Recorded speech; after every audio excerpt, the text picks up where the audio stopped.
কোস্টগার্ডের অভিযানে অস্ত্র ও গোলাবারুদ সহ সুন্দরবনের দুর্ধর্ষ ডাকাত করিম শরীফ বাহিনীর 2 সহযোগীকে আটক করেছে বাংলাদেশ কোস্টগার্ড। শনিবার বিকেলে কোস্টগার্ড মিডিয়া কর্মকর্তা লেফটেন্যান্ট কমান্ডার সিয়ামুল হক এক প্রেস বিজ্ঞপ্তিতে এ তথ্য জানান।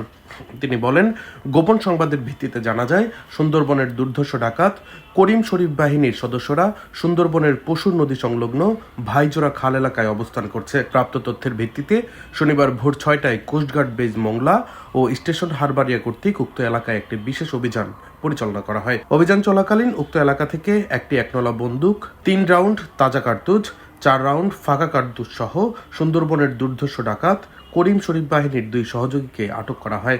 আটককৃত ডাকাত ফারুক ব্যাপারী এবং ইমদাদুল ব্যাপারী বাগেরহাট জেলার মোংলা থানার বাসিন্দা। প্রাথমিক জিজ্ঞাসাবাদে জানা যায়, তারা দীর্ঘদিন ধরে করিম শরীফ বাহিনীর সঙ্গে ডাকাতি এবং ডাকাত দলকে অস্ত্র, গোলাবারুদ ও রসদ সরবরাহের মাধ্যমে সহযোগিতা করে আসছিল।